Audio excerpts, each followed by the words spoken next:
کام کو سٹارٹ ہوئے 20 سال ہو چکے ہیں، اور اس کو سٹارٹ جو ہم نے دیا تھا وہ ایک ٹراماٹائزڈ بچہ اور اس کی ماں کی وجہ سے یہ پورا کام سٹارٹ ہوا۔ وہ بچے جو بہت زیادہ تکلیف سے گزرتے ہیں، ان میں بہت زیادہ سسیپٹیبلٹی ہوتی ہے کہ وہ بڑے ہو کر اس سائیکل کو ریپیٹ کریں، یا پھر اپنے آپ کو ہارم کریں یا دوسروں کو ہارم کریں۔ تو مجھے بڑی بے چینی تھی اس چیز کی کہ ہمارے ملک میں احساس جو ہے وہ بہت کم رہ گیا ہے، لوگ احساس نہیں کرتے ایک دوسرے کا، اور جب اس کو اگر آپ ٹریک ڈاؤن کریں تو پتہ یہ چلتا ہے کہ بچپن کے ہوئے ہوئے جو زد و کوپ ہیں بچوں کے اوپر،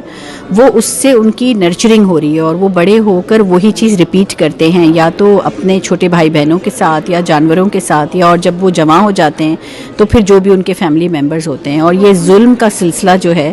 خاص طور سے ہمارے بیٹوں کے ساتھ، کیونکہ ہمارے جو بیٹے ہیں ان کو بہت چھوٹی عمر میں باہر سڑکوں پہ چھوڑ دیا جاتا ہے، تو وہ بڑے ہونے کے ساتھ ساتھ ظلم کو اپنا لیتے ہیں، اور اس کی وجہ سے خواتین پہ بہت ظلم ہوتا ہے۔ تو اس کو جڑ سے پکڑنے کے لیے کہ یہ آخر کہاں سے ہو رہا ہے، یہ ظلم ایک سلسلہ ہے سائیکل کی طرح، بلکہ یہ ایک سنو بال ایفیکٹ ہے، بڑا ہوتا چلا جا رہا ہے، اور ہم نے اس کو ایکسیپٹ بھی کر لیا ہے کہ ٹھیک ہے، معاشرے میں اگر ظلم ہے تو ایسا ہی ہے، بس ایسے ہی ہوگا۔ تو اس کو ٹریک ڈاؤن کرنے کے لیے جب میں نے بہت اسٹڈی کی، ریسرچ کی، میں لیاری میں تھی، اور لیاری میں نے دیکھا کہ یہ بے انتہا ماحول میں ایک وائلنس ہے، اور اس وائلنس کو بچے روزانہ دیکھتے ہیں اور اسی میں پروان چڑھ رہے ہیں، وہی ان کی نرچرنگ ہو رہی ہے۔ تو وہاں I developed trauma informed school system, جہاں چھوٹے بچوں کے ساتھ ان کے پیرنٹس، جو ماں باپ، دادا دادی، نانا نانی، گھر میں جو بھی افراد بچے کے گرد رہتے ہیں، جو بھی اس کی زندگی کا حصہ ہیں، وہ سب اسکول سسٹم کا حصہ بنیں گے۔ تو یہ ایک فیملی ایجوکیشن پروگرام تھا، مگر اس پروگرام کے اندر ہم نے گھر والوں کو، ان کے پیرنٹس کو تعلیم دی ذہنی صحت کی، کہ ذہنی صحت ہوتی کیا ہے، اور ذہنی صحت کس طرح مفلوج ہوتی ہے، اور کس طرح بچپن میں ہونے والے واقعات انسان کو پروان چڑھاتے ہیں، اور پھر وہ بڑا ہو کر اسی بچپن کے واقعات سے گزری ہوئی جو پرسنالٹی ہماری بنتی ہے اس میں سے وہ ریئیکٹ کرتا ہے بڑا ہو کر۔ تو اگر ہمیں سائیکل آف ابیوز کو ریورس کرنا ہے، یا ہمیں اپنے معاشرے میں دوبارہ محبت پہ ایمان کو بحال کرنا ہے، تو ہمیں بالکل فیملی کے سب سے چھوٹے بچے سے شروع کرنا ہوگا، اور ایک ایسا سسٹم پروپوز کرنا ہوگا جہاں پہ ان کے ماں باپ کی بھی تعلیم ہو۔ تو یہ 2000 بیج جو آپ نے لگایا، مطلب جس سے اب یہ تناور درخت کی طرف یقیناً جا رہا ہوگا، کیونکہ میں آپ کا دیکھ رہا تھا کہ 2020 میں آپ کو ستارہ امتیاز بھی ملا، جی، تو یقیناً اس کے پیچھے کوئی نہ کوئی آپ کی کوئی نہ کوئی ایسی چیز ہوگی جس کی وجہ سے گورنمنٹ آف پاکستان نے، کسی بھی ادارے نے آپ کو کنسیڈر کیا اس ایوارڈ کے لیے۔ تو ڈومیسٹک وائلنس، پھر آپ اس کے ساتھ ایجوکیشن کو جو آپ نے جو یہ کیا ہے، کیونکہ education is the most important چیز ہے میرے حساب سے۔ تو یہ جو کمبینیشن آپ لے کے چل رہے ہیں، تو یہاں پہ جو صحیح ورڈ ہے امریکہ میں جب آپ بات کریں گے لوگوں سے، تو ڈومیسٹک وائلنس کے اوپر یہاں پر بھی بے انتہا کام ہوتا ہے، خاص طور سے جو ہماری پاکستانی انڈین فیملیز ہیں وہ بھی اس کا بہت شکار ہیں۔ جی، تو یہاں پر بھی اس کے اوپر آپ کام کر سکتی ہیں۔ تو میں چاہوں گا اس کے حوالے سے بھی تھوڑی سی مزید آپ گفتگو کریں، اور پھر اس میں ہم شامل گفتگو کریں گے ڈاکٹر نسیم شیخانی کو، یہ اپنا کے جو ہمارے سابقہ 42nd پریزیڈنٹ ہیں، تو شیخانی بھی یہاں پر ہیں۔ تو شیخانی، میں آپ جو بات چیت سن رہے تھے جی، تو آپ کیونکہ آپ بھی ایک بہت انٹرپرینور ہیں میرے حساب سے، اور خاصا آپ انوالو رہتے ہیں اس قسم کی ایکٹیویٹیز میں، تو آپ کیا سمجھتے ہیں کہ یہاں سے کوئی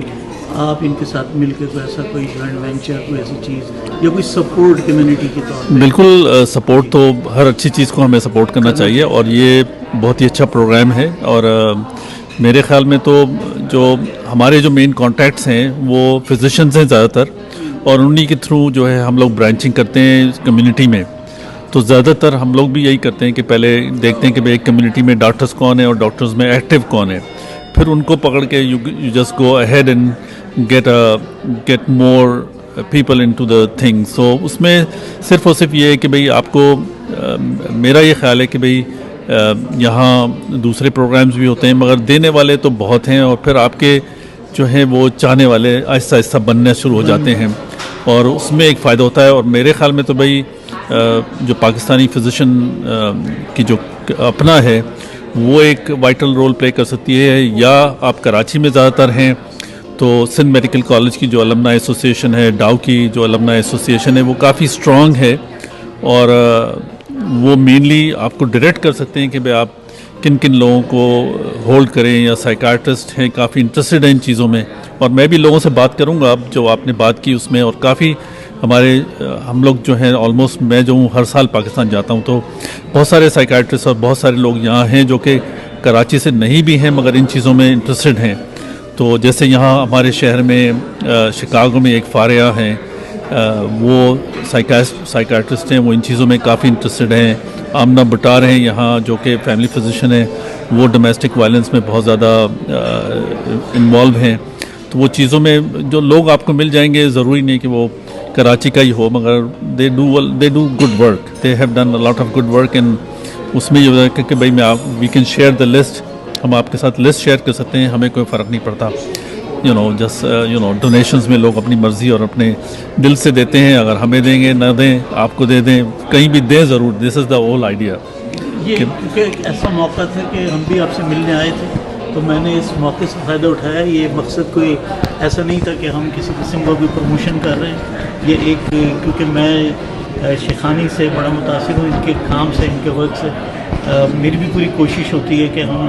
وطن عزیز پاکستان سے جو بھی کوئی یہاں پر آئے تو ہم اس کو دام درم سخن ہے کہ ہم سپورٹ کر سکتے ہیں. تو as a media person, as a journalist, میری یہ کوشش ہوتی ہے، کاوش ہوتی ہے کہ میں ہمیشہ اپنے لوگوں کو سپورٹ کروں. تو اس لحاظ سے میں نے سوچا کہ یہ ایک چھوٹی سی ہم رسمی گفتگو کر رہے تھے تو کیوں نہ ہم اپنے ناظرین کو بھی شیئر کریں جہاں جہاں بھی ہمارا پروگرام دیکھا جاتا ہے.